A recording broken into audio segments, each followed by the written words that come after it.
Bismillahirrahmanirrahim. Assalamualaikum warahmatullahi wabarakatuh.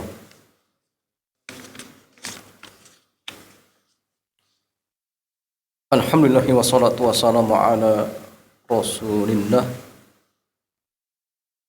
wa ala alihi wa ashabihi wa man tabi'ahum bi ihsanin ila yaumiddin, amma ba'd. Ikhwan wa akhwati fillah, alhamdulillah di kesempatan malam hari ini Allah Subhanahu wa taala kembali kumpulkan kita di majlis yang sangat mulia ini, yaitu majlis Thalabul Ilmi, atau majlis yang dimana orang-orang yang berkumpul di dalamnya adalah orang-orang yang dipilih oleh Allah Azza wa Jalla untuk mendapatkan kebaikan-kebaikan. Dalam sebuah hadis dari Muawiyah, beliau mengatakan bahwa Nabi bersabda, "Man yuridillahu bihi khaira yufaqihu fiddin." Jadi barang siapa yang Allah pilih, Allah kehendaki untuk mendapatkan kebaikan-kebaikan, maka Allah Subhanahu wa taala jadikan dia paham dalam ilmu agama, faqih dalam ilmu agama. Sehingga harapan kita di kesempatan malam hari ini Allah kumpulkan di majlis ilmu ini, mudah-mudahan ini pertanda bahwa Allah Azza wa Jalla pilih kita untuk mendapatkan kebaikan-kebaikan. Maka perbanyaklah berdoa kepada Allah Subhanahu wa taala. Dan malam hari ini, ikhwan wa akhwati fillah, kita masih pada kitab Al-Wajiz fi Fiqhi Sunnati wal Kitabin Aziz. Dan kita masih pada kitab As-Shalah, dan tema kita berkaitan tentang hukum salat berjamaah bagi wanita. Ya, Syekh mengatakan, hal tashhadun nisa'ul jamaah? Apakah dibolehkan bagi kaum wanita untuk turut serta hadir mengerjakan sholat jamaah? Ya, beliau mengatakan yajuzu lin-nisa'i al-khuruju ilal masajid. Dibolehkan bagi kaum wanita untuk keluar mengerjakan sholat berjamaah di masjid-masjid, boleh, tidak masalah. Jadi artinya kalau kita bicara boleh dan tidaknya, maka diperbolehkan. Silakan. Ya. Wa syuhudul jama'ati bi syarti an yatajannabna ma yuthiru syahwah. Tapi ingat ada catatan. Dengan syarat hadirnya mereka untuk mengerjakan jamaah, ya, untuk menjauhi, menghindari hal-hal yang bisa menimbulkan syahwat, merangsang syahwat. Maksudnya apa? Bagi jamaah yang laki-laki. Wa yad'u ilal fitnati minaz zinati wat tib. Atau bisa mendorong seseorang terjatuh dalam fitnah, hindari. Seperti contoh, memakai perhiasan, memakai minyak wangi. Maka inilah jamaah yang perlu dihindari. Bukan berarti kemudian mereka nggak boleh pakai perhiasan, boleh, tidak masalah. Boleh pakai minyak wangi, tapi ingat, di rumah, di hadapan sang suami, di hadapan sang suami silakan berhias secantik-cantiknya, sewangi-wanginya. Tapi kalau keluar rumah, maka tidak dibolehkan. Kenapa? Karena zaman yang keluarnya seorang wanita sampai pun berhijab, itu bisa apa? Menimbulkan syahwat, bisa menimbulkan fitnah. Apalagi ya, sudah pakai minyak wangi, kemudian tidak tutup aurat, lebih bahaya lagi zaman ini, lebih bahaya lagi. Maka silakan kalau ingin berhias, ingin memakai minyak wangi di rumah, ya, di hadapan sang suami, Dan ini ibadah jemaah, ini ibadah. Ya. Jangan kemudian justru ketika keluar berdandan. Di rumah ala kadarnya, ini keliru. Sebagian kaum wanita kadang sebaliknya cuma mau kondangan, rapinya minta ampun, bersolek, bahkan mungkin berdandannya butuh per menit-menit. Di rumah ala kadarnya. Kadang pakaian dipakai tidur, dipakai di dapur, itu pula dipakai ketika di hadapan sang suami. Jadi baunya apa? Campur aduk. Maka jangan salahkan kalau kemudian suaminya ngelirik apa cuma wanita lain. Kenapa? Yang di rumah tidak menyenangkan dirinya, tidak menenangkan hatinya. Ini masalah cuma. Ya, makanya kaum wanita itu sangat ditekankan untuk berhias di hadapan sang suami. Silakan pakai skincare, ya. Boleh, tidak masalah. 1 bulan sekali, misalkan ke salon. Ya. Kalau niatnya dalam rangka untuk menyenangkan suami, itu termasuk ibadah, jemaah. Ibadah. Cuma kadang hal seperti ini banyak diremehkan. Jangan ke salon, berhias di rumah saja tidak punya apa jemaah waktu. Tidak punya waktu. Ini masalah. Sehingga silakan di rumah secantik-cantiknya, ya. Pakai lipstik, ya. Pakai apa namanya, parfum biar agak merah-merah dikit, nggak masalah. Dia hadapan suami, di hadapan sang suami seperti itu. Ya. Yang punya masalahnya dari Ibnu Umar radhiyallahu taala anhuma anin nabiyyi sallallahu alaihi wasallam. Qala, beliau bersabda, la tamna'u nisa'akumul masjidah. La tamna'u nisa'akumul masajidah.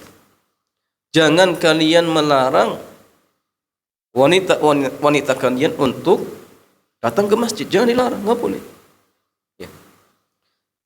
Wa buyutuhunna khairun lahun. Tapi ingat, rumah-rumah mereka itu jauh lebih baik buat mereka. Rumah-rumah mereka itu jauh lebih baik. Jemaah sekalian, ketika Rasulullah sallallahu alaihi wasallam beliau bersabda, ini diarahkan kepada siapa jemaah? Ketika Nabi mengatakan hadis ini, beliau arahkan kepada siapa? Para sahabiat. Ya, sahabat-sahabat wanita yang mereka berada di mana?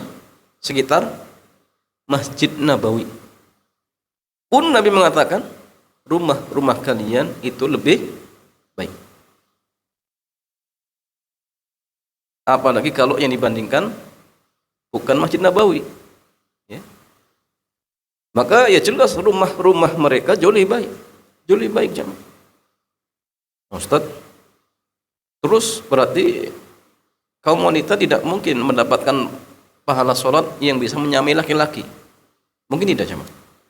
Karena yang laki-laki ketika dia hadir berjamaah, mungkin saja dia dapat pahala berapa?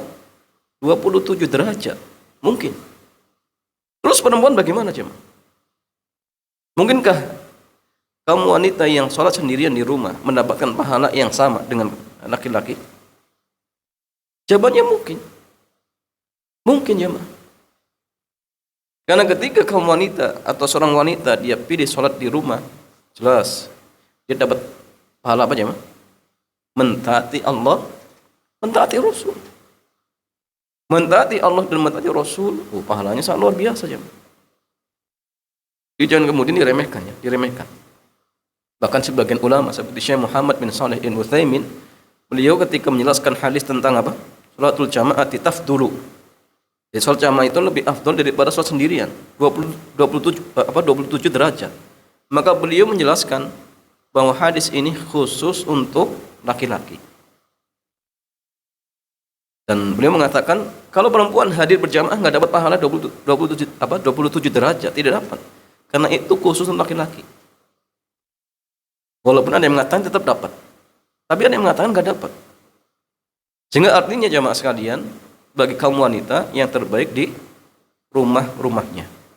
Tetapi kalau misalkan mereka ingin tetap hadir, maka dibolehkan.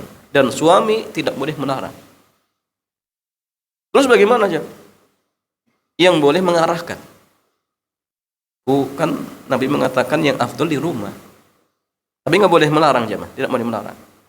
Kecuali kalau misalkan sang istri keluar dalam kondisi memakai minyak wangi, tidak menutup aurat, dilarang. Bukan karena hadir berjamaahnya, tapi tidak menutup auratnya, melakukan kemungkarannya. Itu tidak masalah. Tapi kalau misalkan sudah menutup aurat, tidak memakai minyak wangi misalkan, maka sang suami tidak boleh melarang. Tapi apa? Izinkan, biarkan untuk ikut serta hadir di masjid. Tapi ingat ya mas, ini kondisi umum, kondisi secara umum. Tetapi kalau dikembalikan kepada setiap individunya, terkadang hukumnya bisa berbeda. Contoh misalkan ada seorang perempuan ya tinggal dengan suaminya. Kalau mereka berdua tidak sholat berjamaah di masjid tidak ada yang sholat. Kosong. Zuhur kosong, maghrib kosong, dan pokoknya kalau mereka nggak sholat, ya nggak ada yang sholat. Maka buat mereka di tempatnya seperti itu, maka mungkin buat dia itu lebih baik di masjid. Kenapa? Dalam rangka memakmurkan masjid. Atau mungkin di masjid ada taklim, sehingga buat dia, karena mungkin setelah taklim setelah sholat ingin taklim, buat dia ada pahala tambahan. Sehingga buat dia ketika itu mungkin afdolnya di masjid.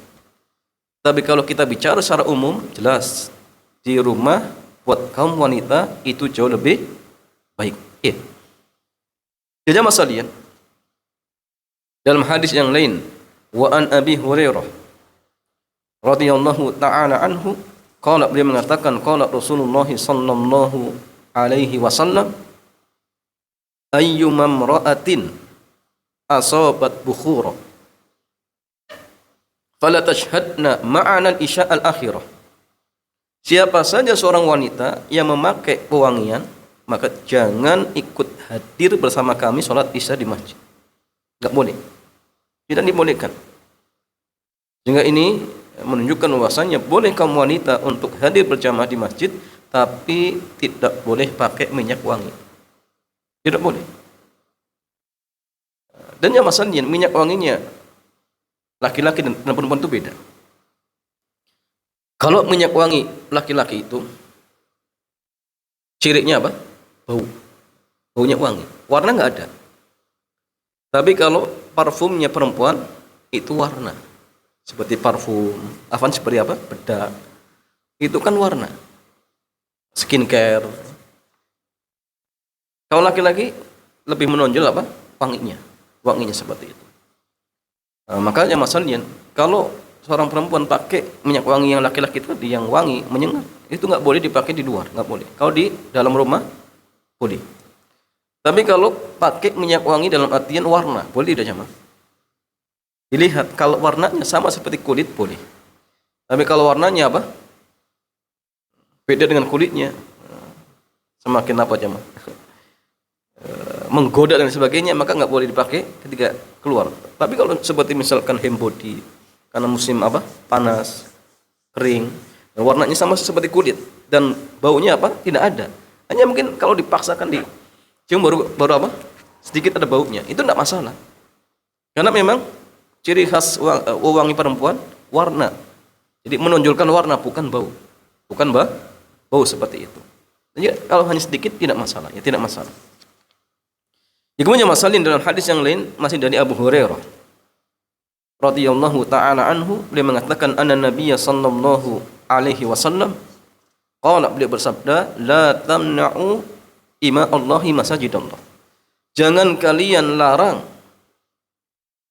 wanita-wanita untuk hadir ke masjid-masjid Allah. Walakin liyakhrujna wa hunna talifat. Tetapi silakan mereka ya keluar dalam kondisi tidak memakai wangian. Dalam kondisi tidak memakai wangian. Dan ini yang mengatakan Nabi jemaah. Boleh keluar tetapi jangan pakai minyak wangi. Tapi tadi ya minyak wangi yang lebih menonjol baunya. Adapun kalau hanya warna dan warnanya tadinya sama seperti kulit, ya, maka tidak masalah. Itu tidak masalah. Ya kemudian masalahnya buyutuhunna khairun lahun. Rumah-rumah mereka itu lebih baik bagi mereka. Lebih baik bagi mereka. Maka gini ya. Ketika ada seorang akhwat dia menunaikan ibadah haji ataupun umrah, mana yang terbaik? Sholat di Masjid Nabawi atau di penginapan mereka? Mana jemaah? Masjid Nabawi atau masjid penginapannya? Nabi mengatakan rumah mereka lebih baik. Dan itu pun diarahkan kepada para sahabiah atau sahabiat yang tinggal di sekitar Masjid Nabawi. Berarti yang afdal yang mana? Di penginapannya atau di Masjid Nabawi, jemaah? Di rumahnya. Tapi itu pun disampaikan kepada para sahabat yang hidup di apa? Sekitar Masjid Nabawi. Bahkan ini juga diarahkan kepada istri-istri Nabi. Dan istri-istri Nabi sholatnya di mana aja, di rumah-rumahnya. Ibunda Aisyah di rumah. Dan rumahnya dekat Masjid Nabawi. Di rumah Ibunda Aisyah itu antara rumah beliau dengan masjid itu ada raudhah. Dan sholatnya di rumah. Berarti yang afdal mana aja, di penginapan. Lebih afdal. Walaupun kalau tetap hadir diperbolehkan, tidak masalah. Kecuali tadi ya, di masjidnya nanti akan ada taklim atau ingin mendengarkan kajian. Mungkin buat dia silakan.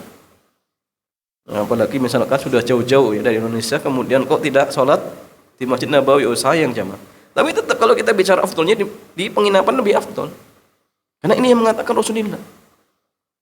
Yang mengatakan Rasulullah sallallahu alaihi wasallam. Dan yang masalahnya pahala 1000 itu didapatkan hanya ketika sholat di mana? Masjidnya. Kalau di rumah tidak.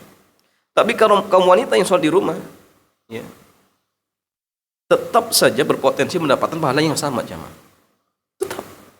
Ya, dan karena sholat di rumah, oh berarti nggak mungkin menyamai para laki-laki yang sholat di Masjid Nabawi misalnya. Mungkin bisa sama. Beda kalau di Masjidil Haram. Jadi pahala 100.000 itu akan didapatkan bagi orang-orang yang sholat di tanah haram. Walaupun sholatnya di mana? Di hotel. Tetapi ketika hotel tersebut masuk tanah haram, maka pahala 100.000 itu tetap didapatkan. Tetap didapatkan. Jadi beda ya. Kalau di Masjid Nabawi, pahala itu terkait dengan masjidnya. Tapi kalau Masjidil Haram terkait dengan apa? Tanah haramnya seperti itu.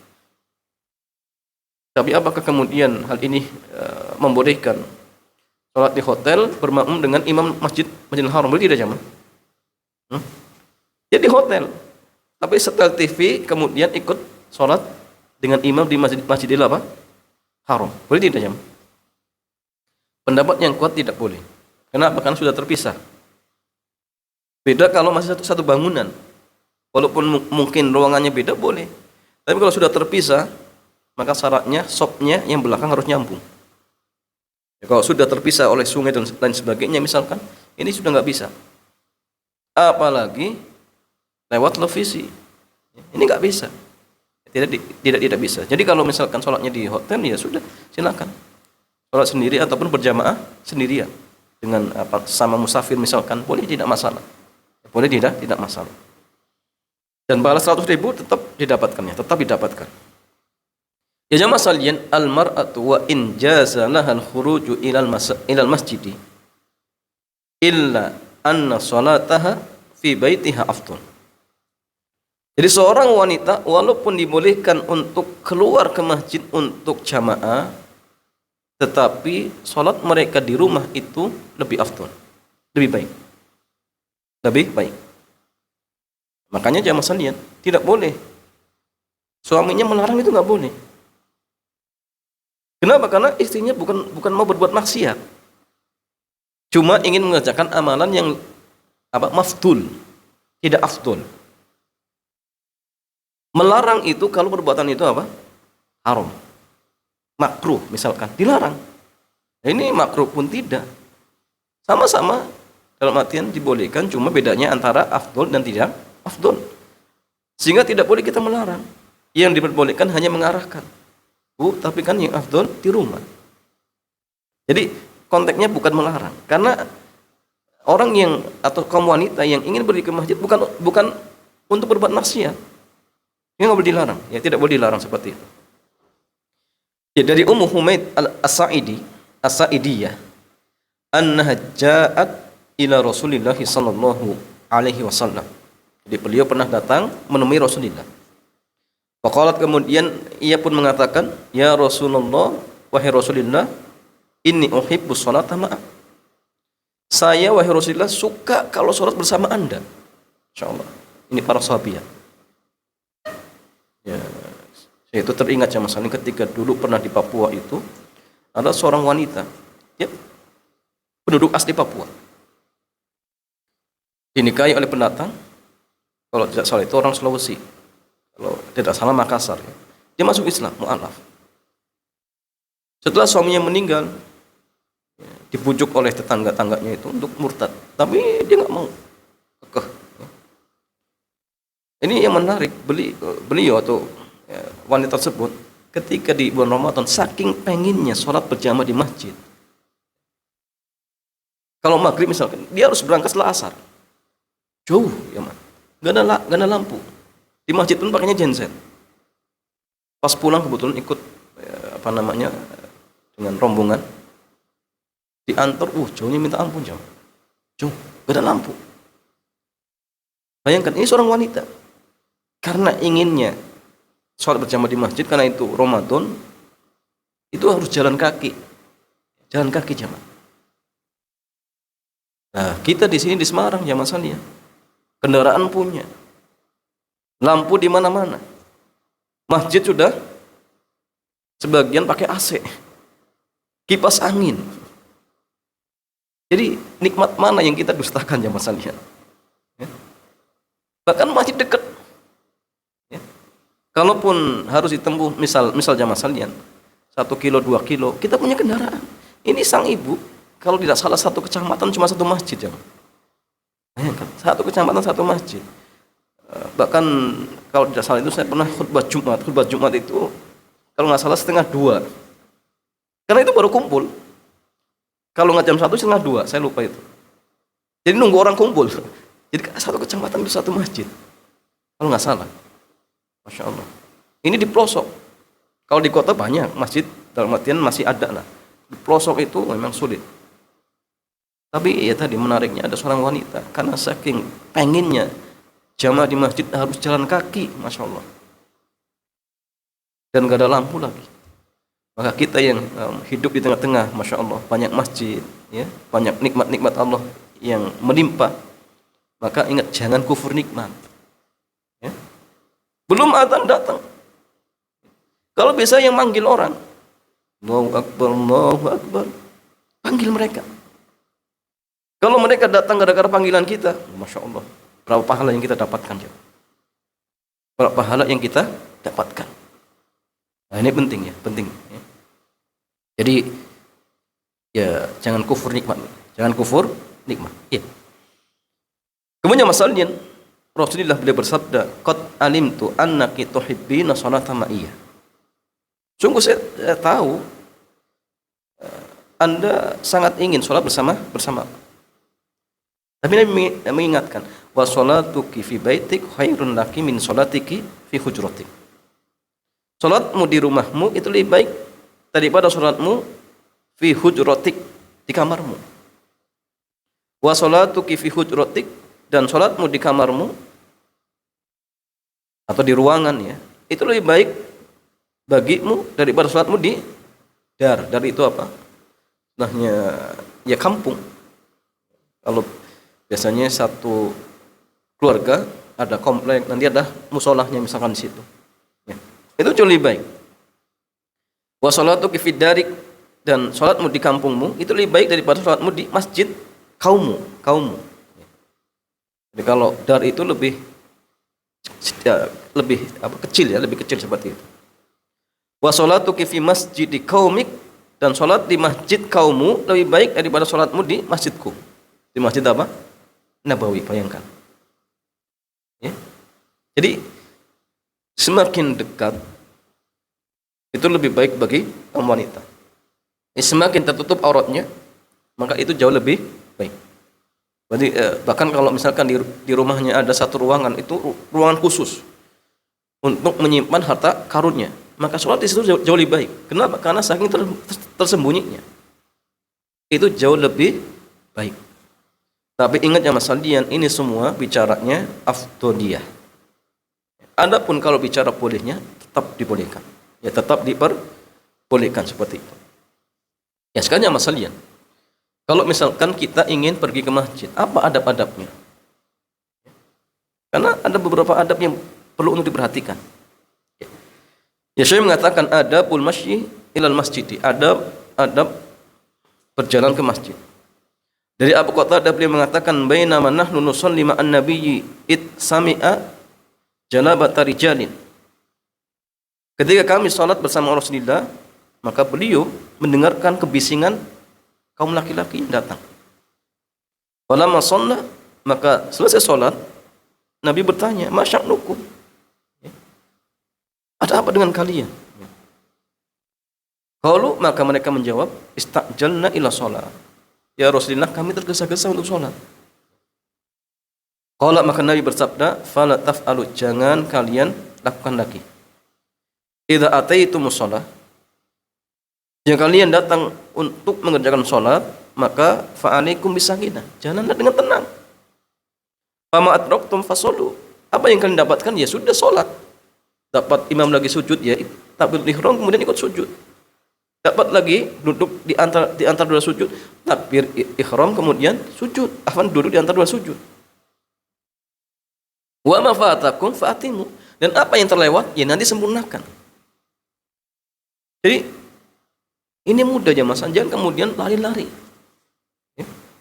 Bahkan Abu Bakar yang pernah ruku dari pintu ya, kemudian jalan dengan posisi ruku ya, sampai bergabung dengan shaf. Setelah selesai sholat ditegur oleh Rasulullah, jangan diulang. Jadi syariat kita itu mudah, sudah jalan saja tenang, jangan tergesa-gesa. Yang didapatkan ya silakan ikut, yang tidak nanti sempurnakan. Karena kalau misalkan jamaah sekalian dia datang ke masjid ternyata imam sudah selesai, apakah dia dapat pahala jamaah? Dapat tidak jamaah sekalian? Dapat. Kenapa? Satu, sudah ada niat untuk jamaah. Yang kedua, sudah ada usaha. Dan dalam hadis qudsi Allah berfirman, barang siapa yang berniat untuk melakukan satu amal kebaikan, falam ya'malha, kemudian tidak dikerjakan, katabahallahu indahu hasanatan kamilah, Allah catatkan baginya pahala apa? Yang sempurna. Dia sudah ada usaha. Jadi tidak perlu kemudian tergesa-gesa. Apalagi sampai lari-lari. Masuk shop, nafasnya tersengal-sengal. Nggak khusyuk jamaah sekalian. Jadi santai saja seperti itu. Ya. Kemudian masalahnya dari Abu Hurairah, anin Nabi sallallahu alaihi wasallam, qala, beliau bersabda, "Idza sami'tumul iqamata," jika kalian mendengarkan qomat, famshu ila sholati, maka berjalanlah untuk salat, wa alaikum bisakinati wal waqar, maka jalan dengan tenang dan jangan tergesa-gesa. Wala tusri'u, jangan cepat-cepat. Wa ma adraktum fasallu, apa yang kalian dapatkan silakan salat. Wa ma fatakum fatimu, dan apa yang terlewat nanti sempurnakan. Itu caranya. Ya. Sehingga apa? Masuk salat dalam kondisi tenang, khusyuk. Ya. Karena khusyuk itu ruhnya salat jemaah. Makanya kenapa kita dilarang sholat dalam kondisi nahan kencing, nahan pipis. Atau sholat dalam kondisi kita lapar, hidangan makan sudah dihidangkan, itu nggak boleh. Kenapa? Orang seperti itu dijamin nggak khusyuk jemaah. Nah sehingga ingatnya, ruhnya sholat itu khusyuk. Nah, sehingga jangan kemudian tergesa-gesa untuk ikut sholat berjamaah. Tapi santai saja seperti itu. Ya, dari Ka'ab bin Ujrah, beliau mengatakan anna Rasulullah sallallahu alaihi wasallam qala, Nabi bersabda, "Idza tawadda'a ahadukum." Apabila salah seorang di antara kalian berwudu kemudian membaguskan wudunya, kemudian keluar amidan ilal masjidi, menuju masjid atau kamakon, fala yushab bikanna baina asabihi, maka jangan melakukan tasbih. Bagaimana tasbih jamaah? Gini. Itu nggak boleh. Jadi ketika kita wudunya di rumah, datang ke masjid untuk sholat, tidak boleh tasbih, menjalinkan jari-jari. Ini nggak boleh jamaah, makruh. Kenapa? Karena ketika kita wudu di rumah kemudian datang ingin sholat, itu sudah dianggap sholat. Orang sholat seperti ini nggak boleh, nggak boleh. Itu pula ketika misalkan setelah maghrib ingin nunggu isya pun nggak boleh gini. Kalau ingin nunggu isya, tapi kalau setelah isya ingin pulang rumah ya tidak masalah, karena tidak ingin nunggu sholat. Karena orang yang nunggu sholat ke sholat berikutnya, maka dia dianggap sedang sholat. Maka seorang yang taklim selama maghrib nunggu isya itu lagi sholat jemaah. Sehingga larangan-larangan itu berlaku. Larangan-larangan itu apa? Berlaku. Tidak boleh tasbih seperti itu. Kenapa? Fa'innahu fi sholatin, karena dia dianggap di dalam sholat. Sehingga larangan itu apa? Berlaku. Kemudian masalian ma yaqulu idza kharaja min baiti, apa yang dibaca ketika keluar dari rumah jemaah. Dari Anas beliau mengatakan, qala Rasulullah sallallahu alaihi wasallam, man qala yakni idza kharaja min baiti, barang siapa yang membaca, maksudnya apabila dia keluar dari rumahnya, bismillahi tawakkaltu 'ala Allah wala haula wala quwwata illa billah, yuqalu lahu hudita wa kufita wa wukita wa tanaha anhu syaitan. Jadi apabila seseorang keluar rumah kemudian dia membaca bismillah dengan nama Allah, saya bertawakal kepadanya, tidak ada daya dan kekuatan kecuali dari Allah, maka dikatakan kepadanya hudita, dia telah mendapatkan petunjuk, wa kufita, dia telah dicukupkan, wa wukita, dan dia dilindungi jamaah, wa tanaha anhu syaitan, dan setan itu apa? Allah alam ya, tanaha itu coba dicari, kayaknya lari ya, setan itu akan menjauh, akan makon ya. Sehingga kalau kita ingin dijaga oleh Allah, ketika keluar rumah baca doa ini jamaah. Kita naik kendaraan, nggak ada jaminan selamat sampai tujuan. Tapi kalau baca ini, harapannya kita dijaga oleh Allah Azza wa Jalla. Kalaupun terjadi musibah, diselamatkan oleh Allah. Ini doa kadang kita anggap remeh jamaah, tapi fadilahnya sangat luar biasa. Orang yang membaca doa ini dilindungi oleh Allah Azza wa Jalla. Dan seseorang kalau sudah dijaga oleh Allah, dilindungi oleh Allah, tidak ada satu makhluk pun yang bisa membahayakannya. Maka amalkan, maka dia amalkan. Walaupun nampaknya apa? Remeh, tetapi fadilahnya sangat luar biasa. Ya, dari Ibnu Abbas beliau mengatakan, dari Ibnu Abbas annahu raqada inda Rasulillah. Dari Ibnu Abbas bahwasanya beliau raqada inda Rasulillah. Baca, dibonceng apa? Tawasafa salasa tahu bil lail, atau akan tidur ya bersama Rasulullah sallallahu alaihi wasallam. Wasafa salat tahu bil lail, maka dia mensifati salatnya Rasulullah. Kama qala. Tsumma qala, kemudian dia mengatakan fa'adzana muadzinu, maka mengumandangkanlah adzan seorang muadzin, maka Nabi keluar untuk salat. Wa huwa yaqul, dan ia berdoa, Allahumma ja'al fi qalbi nuran, ya Allah jadikanlah di dalam hatiku cahaya, wa fi lisani nuran, dan di dalam lisanku cahaya, waj'al fi sam'i, dan jadikan di dalam pendengaranku cahaya, waj'al fi basari nuran, dan jadikan di pandanganku cahaya, waj'al min khalfi nuran, dan jadikan dari belakangku cahaya, wa min amami nuran, dari depanku cahaya, waj'al min fawqi nur, dan dari atasku cahaya, wa min tahti nur, dan dari bawahku cahaya. Allahumma a'tini nuran, ya Allah berikanlah kepadaku cahaya. Ya, hidupnya apa? tenang, ya. Hatinya apa? Bersinar, gak hasad, ya, gak gundah gulana. Itu jemaah. Baca doa-doa seperti ini, zikir seperti ini. Kenapa? Fadilahnya sangat luar biasa, sangat luar biasa. Ya jemaah sekalian, ikhwan wa akhwati fillah, ini beberapa hal terkait tentang hukum hadirnya kaum wanita sholat berjamaah, begitu pula adab-adab ketika kita ingin sholat berjamaah atau kita ingin pergi ke masjid. Mudah-mudahan jamaah sekalian yang sedikit ini bermanfaat. Selanjutnya sebelum ditutup, seperti biasa kita buka tanya jawab. Dipersilahkan.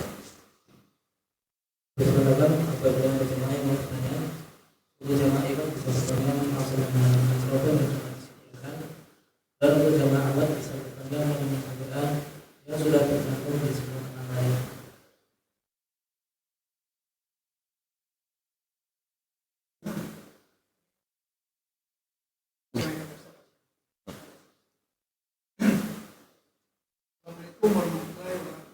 Waalaikumsalam warahmatullahi wabarakatuh.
Ini namanya selama di sana itu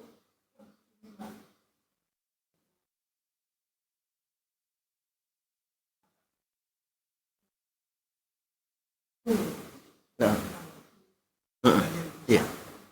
ini berarti betul-betul keinginannya untuk sholat.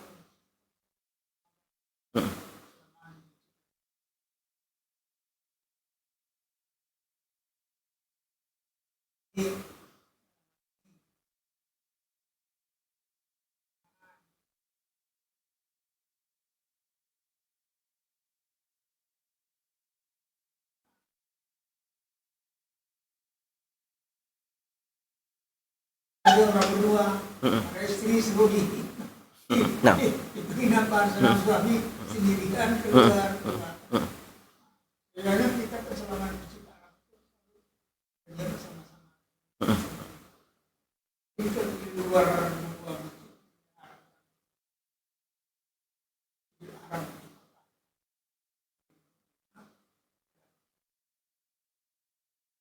Dalam ini nah, ya, namanya masalah ya. Ya, artinya kalau kemudian misalkan suami istri umroh, ya, ataupun melakukan ibadah haji, ternyata ingin selalu berdoa dengan suaminya, sholat di masjid, ya boleh, tidak masalah.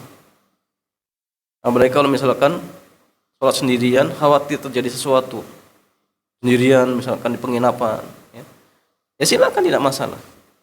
Makanya tadi saya katakan mungkin kalau untuk setiap orangnya kondisinya bisa beda. Tapi kalau kita bicara apakah kemudian hukum tersebut ada perbedaan antara Masjid Nabawi dan masjid yang lain? Jawabannya ya sama, karena ketika Nabi menyampaikan hadis tersebut pun diarahkan ya, dibandingkan dengan Masjid Nabawi. Bagi para sahabiah yang hidup di sekitar Masjid Nabawi, Nabi mengatakan lebih baik rumah-rumahnya. Tapi bukan berarti kemudian ketika mereka sholat di rumah tidak mendapatkan pahala yang sama dengan laki-laki di masjid. Jawabannya dapat. Kenapa? Taat kepada Rasul, taat kepada Allah Azza wa Jalla. Dan pahala taat kepada Allah dan taat kepada Rasul itu luar biasa, jemaah. Luar biasa. Karena sebagian orang itu yang meremehkan. Makanya dalam masalah ibadah atau syariat itu jamaah sekalian, kita mendahulukan dalil bukan hawa nafsu. Orang gini jamaah, kalau safar kan sunnahnya qashar. Tapi kadang kalau kita pakai akal, kayaknya 4 itu lebih afdol. Kan lebih banyak. Tapi ternyata jamaah, 2 rakaat itu jauh lebih afdol bagi musafir. Nah itulah. Dalam beribadah itu memang patokan kita dalil. Ya bukan perasaan seperti itu. Tapi ya ala kulli hal boleh, tidak masalah. Apalagi ya berdua ya. Di rumah atau di penginapan sendirian kasihan. Ya silakan, tidak masalah. Apalagi tadi ya, datang jauh-jauh. Bahkan sebagian orang mungkin nabung sudah berpuluh-puluh tahun. Pas sampai ke sana nggak sholat di Masjid Nabawi, kan sayang. Tapi ya boleh memang. Tapi kalau kita bicara afdol ya sudah, kita ikut dalil. Dalil mengatakan di rumah itu lebih baik. Dan ini dikiaskan berarti penginapan itu jauh lebih baik. Tapi silakan, tidak masalah untuk tetap hadir di Masjidil Haram ataupun Masjid Nabawi seperti itu. Wallahu ta'ala a'lam bis-shawab.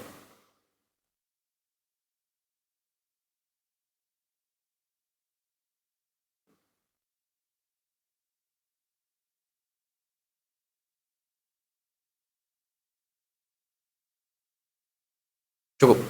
Demikian ya Mas Aljan, mudah-mudahan kajian di kesempatan malam hari ini bermanfaat. Kita cukupkan. Subhanakallahumma bihamdik, asyhadu an la ilaha illa anta astaghfiruka wa atubu ilaik. Assalamualaikum warahmatullahi wabarakatuh.